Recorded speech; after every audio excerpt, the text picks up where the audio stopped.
అందరికీ నమస్కారం. News 1 network 7 PM top 10 news bulletin కు స్వాగతం.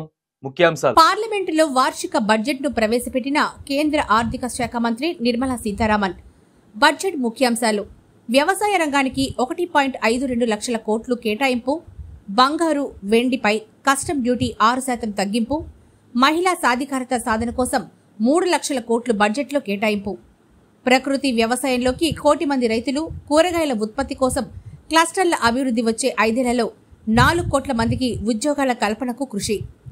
కేంద్ర బడ్జెట్లో ఏపీకి పెద్దపీట. నిర్మలా సీతారామన్ ప్రవేశపెట్టిన కేంద్ర బడ్జెట్లో ఏపీకి పెద్దపీట వేసింది. రాజధాని నిర్మాణానికి 15,000 కోట్లు, వెనుకబడిన ప్రాంతాల అభివృద్ధి కోసం ప్రత్యేక నిధులు కేటాయిస్తామని మంత్రి ప్రకటించారు. రాయలసీమ జిల్లాలు, ఉత్తరాంధ్ర, ప్రకాశం జిల్లాలకు ప్రత్యేక నిధులు కేటాయించనున్నట్లుగా ప్రకటించారు. ఆంధ్రప్రదేశ్లో పారిశ్రామిక కారిడార్ ఏర్పాటు. విశాఖపట్నం, చెన్నై, ఓర్వకల్లు, బెంగళూరు పారిశ్రామిక కారిడార్ అభివృద్ధికి కేంద్ర ప్రభుత్వం ప్రత్యేక దృష్టి పెట్టి అధిక నిధులు ఖర్చు చేయనున్నట్లుగా బడ్జెట్లో మంత్రి ప్రతిపాదించారు. యువత కోసం 5 పథకాలతో పీఎం ప్యాకేజ్.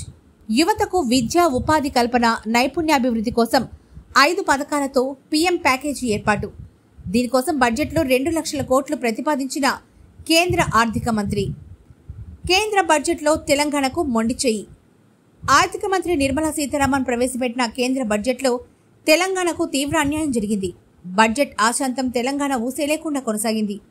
బడ్జెట్లో coach factory, Bayyaram steel plant ఉంటుందని ఆశించినటువంటి తెలంగాణ ప్రజలకు మరోసారి నిరాశ ఎదురైంది. తెలంగాణలో ప్రారంభమైన బడ్జెట్ సమావేశాలు.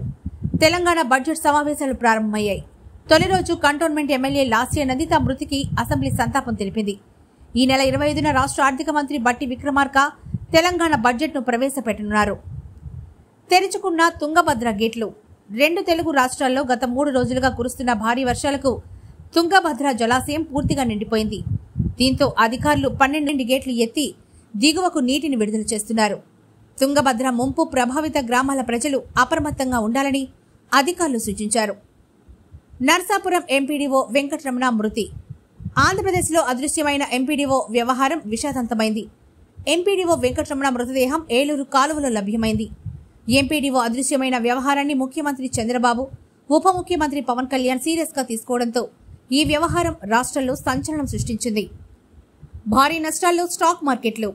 కేంద్ర ఆర్థిక శాఖ మంత్రి నిర్మలా సీతారామన్ పార్లమెంట్లో బడ్జెట్ను ప్రవేశపెట్టడం, బడ్జెట్ ఆశాజనకంగా లేకపోవడంతో స్టాక్ మార్కెట్లు భారీగా నష్టాలు ఎదుర్కొన్నాయి.